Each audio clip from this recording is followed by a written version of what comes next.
welcome back once again to the Imaginary Gallery. It's TJ, your host. Tonight's kind of a mixture of the Narcissist bag of tricks as well as Narcissist trash talk. I have the wonderful experience of having dealt with many different varieties of cluster B creatures, and I'm not just talking about a romantic partner, but also co-workers over the years, friends I've met over the years, and of course romantic dating relationships as well. And I've learned that there are plenty of videos out there and books about red flags. This video tonight will be a little bit more specific, down to the phrase. I've looked back on my beautiful history with these monster creatures, and after thinking about some of them, I started to uncover certain patterns, certain repeat occurrences. In each instance, the red flag I'll be sharing turned out to be coming from a toxic person. This is kind of a guide just to look out for your interactions in any of the situations I mentioned, or just in school, or in a group of people. And disclaimer, this is not a guarantee that the person is automatically a cluster B or generalized toxic person, but they are red flags for a reason, which means if you see one, pay close attention, look for more. If you see two, be wary. And if you see more than that, chances are you are dealing with a cluster B monster. But the idea is to just increase your awareness, look out for certain things that in other circumstances you may have just considered, oh wow, that's a unique personality trait this person has, when really it could be a telltale sign of a toxic cluster B monster. First off, when going through this list, for all of these, you will see the potential cluster B monster many times displaying an arrogance. The first one on the list, beware of phrases that say something like, quote, I have a way of making people do things that they normally wouldn't do, end quote. That, my dear, is a pretty strong red flag that you are dealing with, at the very least, a very manipulative person. But as I mentioned, the arrogance, like if you're with someone fairly new that you just met in class or on the bus and you're talking and a situation comes up where interactions are necessary, this person make that claim, I have a way of making people do things they wouldn't normally do. That is basically telling you, I am a manipulating person and I love it. The second one's pretty similar to the first. You are not a manipulative, toxic person. You don't set out to exploit people on a regular basis. Maybe you have a situation with another person and you're kind of shy or worried about coming across the wrong way, and maybe you share this with your potential cluster B monster, and the person responds with, oh, let me do this. I have a way of getting people to talk. I can get people to feel confident enough where they'll give me information, and I can get the information you need. And the third one, you have a dilemma, something you can't seem to resolve, and you've tried your best to get the end result you're looking for. It may require communication. The potential cluster B monster, many times in the idealization, says, oh, I guarantee you, I can get that done for you. And they go ahead and do whatever they do. And if you ask, how are you going to do it, they'll make another type of self-assured comment like before with, trust me, I can do this, I can get people to do this, oh, I have a way of making people, I can have people talk and reveal the information, all that stuff. It's agenda-driven. It's not like they're a caring person who's out to better your life. It's, oh, you have an obstacle. They want to prove to you they're the one for you. They're going to overcome that obstacle for you. A lot of these do tie into that idealization.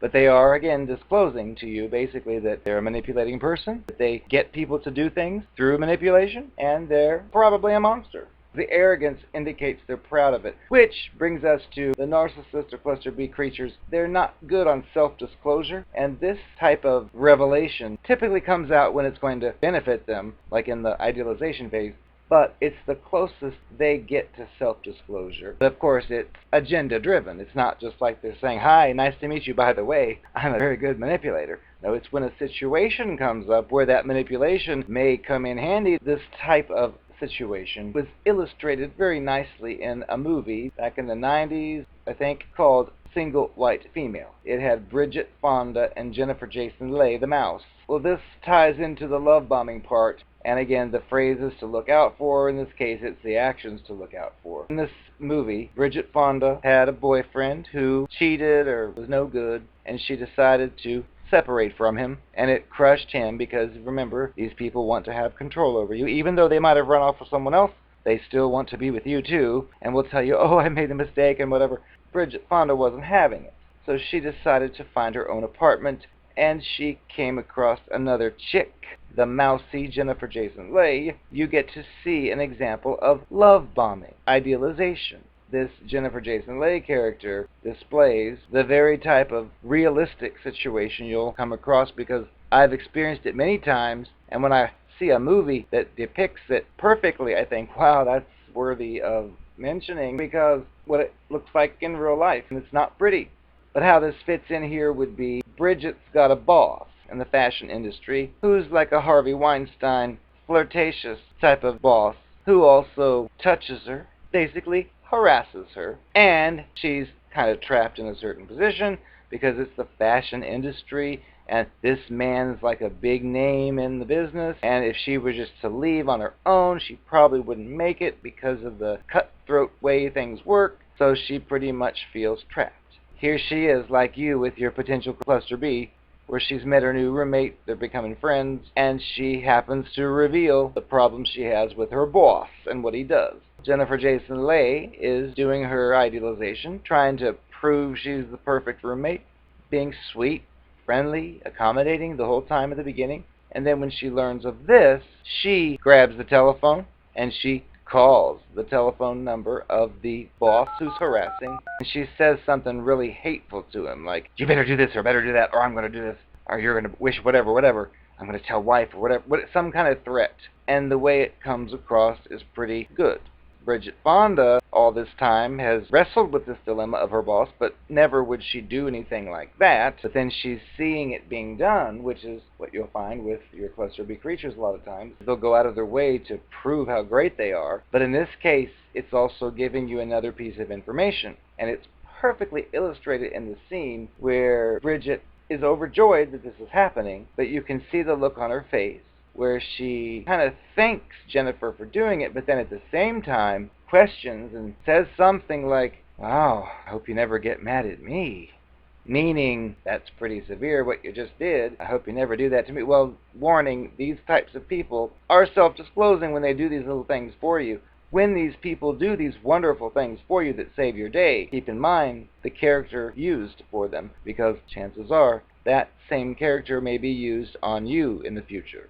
Yes, they're indirectly self-disclosing to you that they can be vicious, evil monsters if they want to be, if they have a motivation to be. Because think about it, Jennifer Jason Leigh doesn't have anything to do with that boss, doesn't know him, but because doing this may win her points in the Bridget Fonda department, she does it. And it makes her look like a great person who's really looking out for her friends, but it also warns you of her evil potential.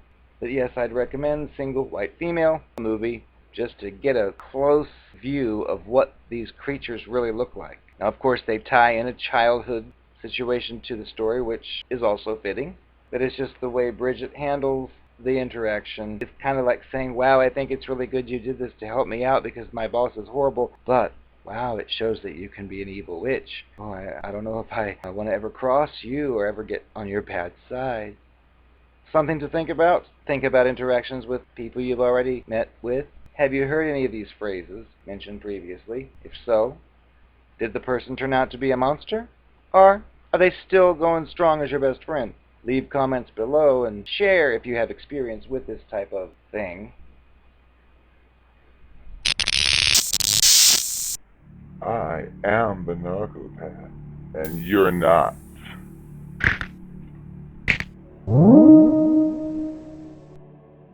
I knew when we started dating, I told you I'd be too much for you. But you wouldn't hear of it because my charm was so charming, if you know what I mean. It wasn't long before you found out about some of the sickening things I was doing, to use your words, behind your back, and you were gone. I was with you long enough to know the kinds of things that I could say or do that really seemed to get you and seemed to make you happy. So I took a personal inventory of those things and kept them in a little file in my brain. it made it easy after you thought you found out about something I did. I assured you that, are you kidding? That would never happen. Which had to do with the neighbor's son next door who was very hot.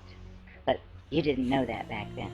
I just figured you were accusing me of lying and cheating, which I never was, which actually I was, but you didn't know that then.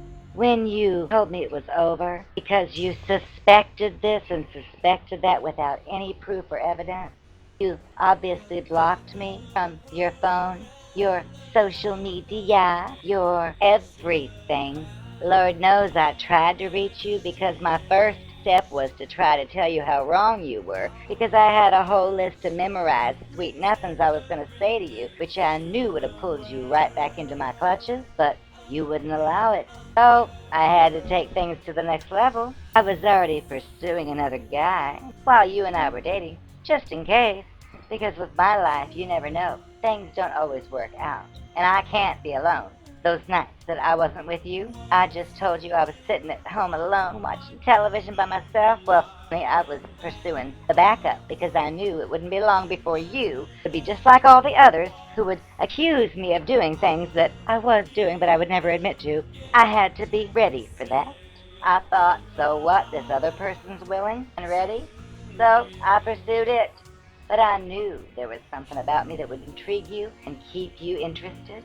See, you don't realize I've done this thing 100 times, maybe 1,000. So what you think is true love and fresh and new is old hat to me. So I went ahead and pursued my new love interest, and I knew it wouldn't be long before you'd be coming crawling back. And what did you do? You came crawling back to me after blocking me from all of your social media. I knew I had you then. I knew it was just a matter of time. It always is. Please, I've gone through this a million times. So when you finally made it clear you were serious about talking to me again, I simply told you, we can talk, but I'm with someone new now. And I did that on purpose, even though the someone new was starting to figure out what I was up to, and you didn't need to know any of that, so I just pretended like I was in the happiest relationship ever to try to rub it in your face to show you what you could have had, because I know you wanted it. You talked about us being together forever, so I made sure to throw in some details about things we're going to do in 20 years, 30 years, and knew it hurt you. I could hear it in your voice. You tried to cover it. Like I said before, no one leaves the Narcopath. If I'm not done with you, you will be there for me. If it takes a few weeks or months for you to come back, that's fine. But you will be there for me until I'm done with you. It just so happens that the guy that I was with, you pried a little bit more, turned out to be the very guy that I told you I'd left previously, who was abusive, who was crazy, who was disgusting. And you questioned me. Why would you want to go back to someone like that? Well, I was caught then because I made that up for you. He wasn't crazy. I was. And I am. But I couldn't let you know that. Whoa, whoa. Excuse me, do you realize I have been locked in a cage for the past 6 months? That is why you haven't gotten my payment. I just escaped this evening and was enjoying my new equipment. So give me a break. Ugh.